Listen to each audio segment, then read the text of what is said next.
sejarah yang pernah mereka lakukan terhadap kita itu tidak pernah bisa hilang di ingatan kita. Dan kita tahu nanti mereka juga akan berkunjung ke Indonesia.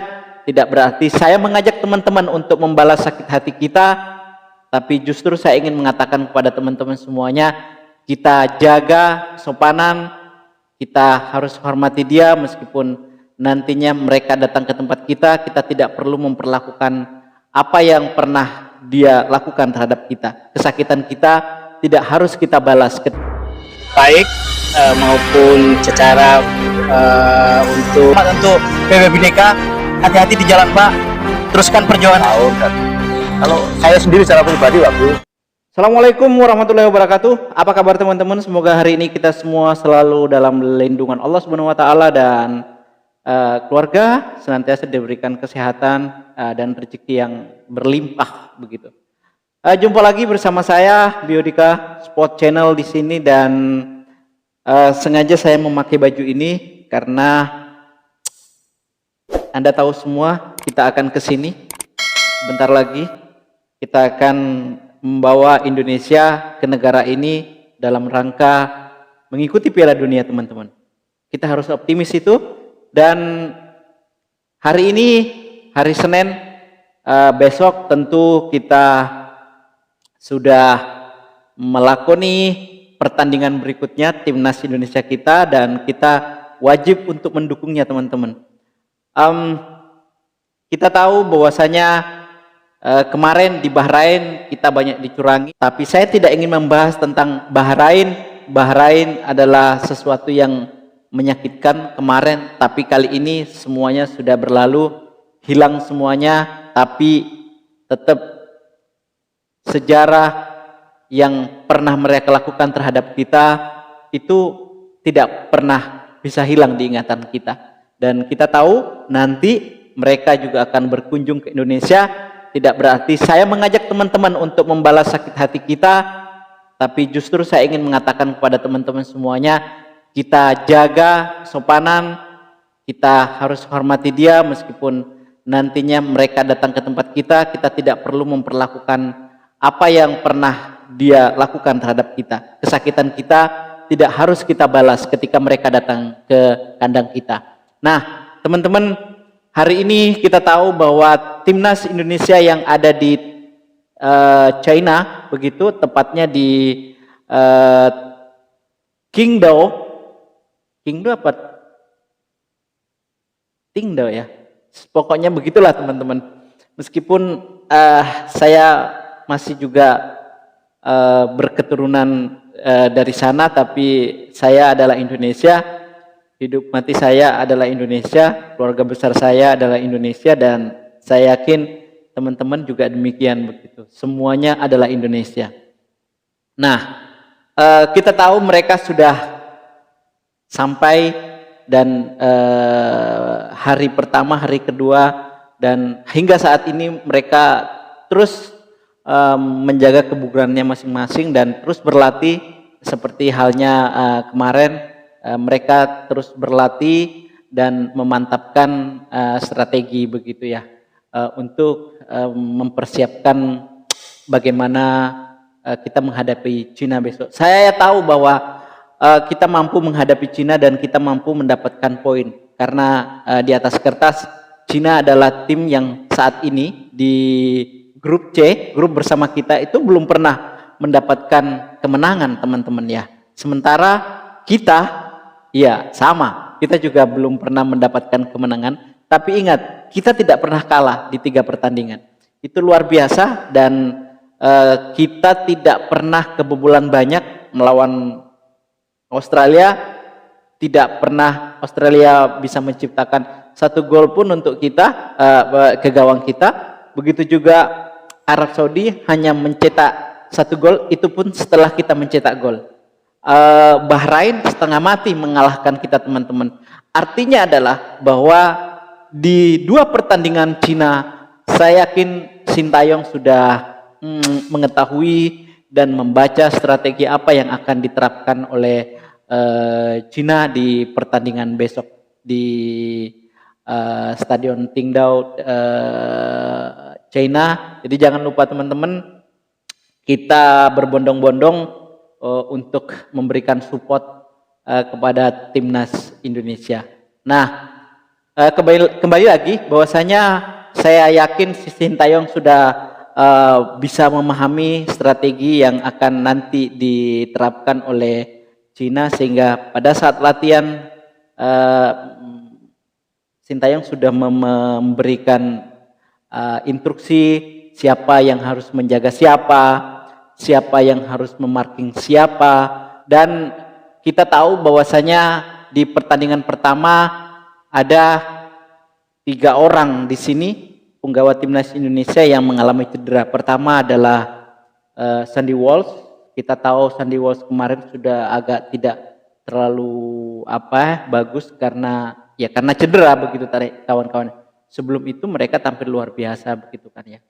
Apalagi Jordi Amat pun juga mengalami agak sedikit masalah di ankle-nya teman-teman ya. Nanti saya akan perlihatkan bagaimana sedikit videonya begitu. Jordi Amat berkomunikasi dengan staf kepelatihan bahwasanya ya, gambaran saya bahwasanya ada masalah di ankle-nya begitu teman-teman ya. Lalu kemudian siapa? Malik Rizaldi. Malik Rizaldi, kita tidak pernah membayangkan, semua pengamat sepak bola, semua penonton tidak pernah membayangkan kalau Malik Rizaldi itu adalah menjadi starter kemarin teman-teman ya. Dia adalah pemain yang diharapkan bisa bermain bagus, dan ternyata Malik Rizaldi ketika diberi kesempatan dia bermain bagus teman-teman. Itu juga sebabnya ketika ada benturan dan sobek teman-teman ya, ada sobeknya di sini, itu Malik Rizaldi tidak langsung diganti karena ya dia bermain bagus. Bahkan beberapa kali mungkin ditegur oleh wasit karena ada darah mengucur, karena memang aturan FIFA itu tidak boleh ada pemain yang mengeluarkan darah. Jadi berkali-kali atau mungkin beberapa kali wasit meminta kepada Malik Rizaldi untuk menepi terlebih dahulu supaya lukanya diperban dengan baik.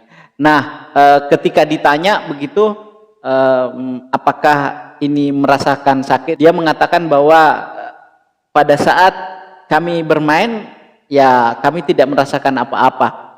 Jadi begitu luar biasanya semangat yang ada di dalam jiwa anak muda ini untuk membela Garuda, bahkan sampai dia terluka pun tidak terasa gitu teman-teman ya. Tapi setelah bermain, setelah usai gitu, barulah dia merasakan begitu sangat sakit di pelipis kiri kalau tidak salah ya begitu. Luar biasa, semoga Malik Rizaldi cepat sembuh dan bisa tampil lebih baik lagi daripada pertandingan pertama kemarin melawan Bahrain.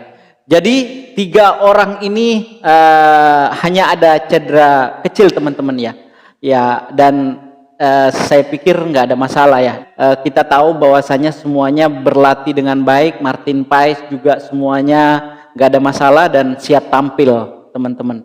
Nah, kemudian nanti saya juga akan tampilkan bagaimana mereka berlatih di stadion yang sudah disiapkan. Stadion Tingtau atau apa teman-teman ya, mereka berlatih. Memang stadion yang ditempatkan untuk berlatih itu bukan stadion yang digunakan. Jadi memang diberi tempat khusus, tetapi mungkin besok pagi begitu atau nanti malam atau sekarang ini nanti malam begitu, mereka diberi kesempatan beberapa menit begitu untuk menjajaki stadion utama yang mereka akan dipakai untuk bertanding besok. Jadi mereka dikasih kesempatan untuk beradaptasi teman-teman ya dengan lapangan yang akan dipakai esok begitu. Nah, seperti itu memang rule-nya. Jadi footage yang saya berikan ini itu adalah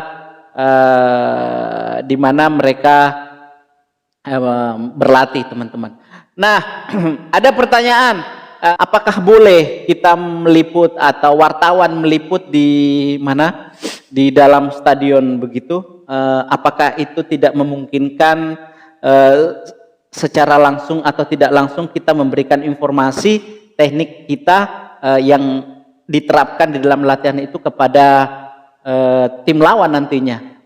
Jadi begini teman-teman, sesungguhnya yang sudah berizin untuk meliput itu beberapa media begitu ya memang tidak apa-apa untuk meliput teman-teman ya, dan itu semuanya sudah di approve oleh pelatih gitu loh. Jadi pelatih itu memberikan kesempatan kepada media untuk meliput sesaat begitu kan ya. Nah tapi kalau ketika sudah masuk kepada inti dari persoalan teknik-tekniknya, itu media sama sekali sudah tidak boleh meliput. Jadi itu semua menjadi hak prerogatif pelatih. Kalau pelatih bilang, oh dah nggak apa-apa liput aja, saya kasih waktu 15 menit misalnya seperti itu, ya udah nggak apa-apa. Tapi setelah itu, nah ketika masuk ke dalam pola atau teknik-teknik tertentu, wartawan tidak boleh meliput.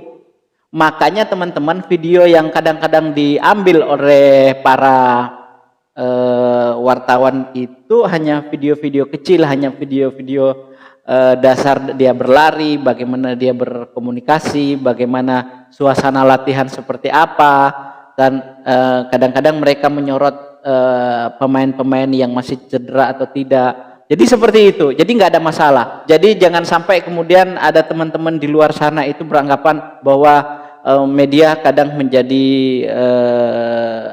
penyampai informasi yang bisa menjadi bumerang untuk timnas Indonesia. Jadi media pun sudah paham hal itu. Dan saya yakin media-media atau wartawan profesional tentu tidak akan pernah mau membocorkan rahasia. Kalaupun ada dia dapatkan, tidak akan pernah mau membocorkan rahasia yang sudah didapatkan gitu, karena ya sama dengan membunuh diri. Kita tahu ada beberapa konten kreator, sebut saja adalah dia jago analis tentang sepak bola. Itu kemarin banyak dibully oleh netizen, oleh para pecinta timnas Indonesia. Jadi itu pentingnya sebagai seorang jurnalis atau sekarang ini katakanlah di era media sosial sebagai konten kreator yang memiliki keilmuan tentang analisa sepak bola seperti itu. Nah itu teman-teman. Lalu kemudian ya kembali lagi saya ingin katakan bahwasanya sebentar lagi mungkin di pertandingan berikutnya, setelah pertandingan ini kita akan kedatangan satu kekuatan lagi, yaitu Kevin Dix begitu teman-teman, bukan Kelvin Verdong tapi Kevin Dix, bukan mantan atau yang saat ini sedang memperkuat FC Copenhagen begitu teman-teman. Dan ini luar biasa, orang ini memiliki pengalaman karena pernah bermain di beberapa klub yang cukup punya nama begitu ya, di Eredivisie juga pernah bermain, lalu kemudian mantan pemain Fiorentina juga teman-teman di seri A Italia. Ya kita tahu bahwa Fiorentina pernah bermain di seri A Italia.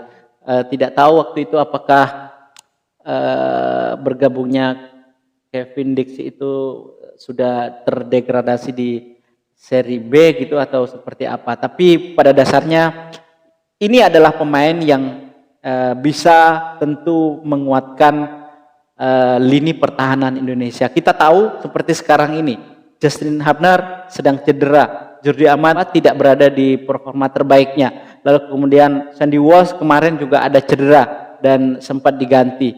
Nah kedalaman skuad pemain timnas Indonesia yang berposisi sebagai pemain belakang ini ya semakin tebal, semakin bagus, karena ketika mereka cedera seperti ini pilihannya banyak. Meskipun saya sangat mengagumi Rizky Ridho. Bukan hanya saya, Kevin Dix pun juga menganggap bahwa Rizky Ridho seharusnya tidak bermain di Indonesia, seharusnya bermain di luar negeri, karena pemain ini memiliki skill yang bagus. Dan memang seharusnya seperti itu ya. harusnya seperti itu kalau mau berkembang. Rizky Ridho, saya sarankan sih memang kalau ada tawaran, ada kesempatan, tidak ada salahnya mencoba untuk berkompetisi di luar sana, karena Anda adalah back terbaik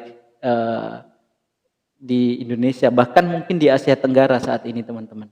Nah, baik, saya rasa saya tidak ingin terlalu panjang karena saya masih ingin menginformasikan berita-berita terbaru terkait perkembangan timnas Indonesia yang nanti malam itu